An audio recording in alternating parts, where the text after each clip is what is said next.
সব কাজ হয়ে গেছে তো? মেঘা, তুমি বিয়ের ড্রেস পরে কাজে এসছো কেন? দাদা, আর 2 ঘন্টা পরে আমার বিয়ে। আমি ভেবেছিলাম আপনার বাড়ির সব কাজগুলো করে দিয়ে আমি সরাসরি বিয়ের মণ্ডপে চলে যাব।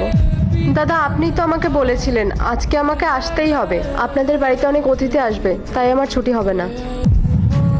আমি তোমাকে কাজে আসতে বলেছিলাম, ঠিক আছে, কিন্তু আমি তোমাকে এভাবে থোড়েই কাজে আসতে বলেছিলাম।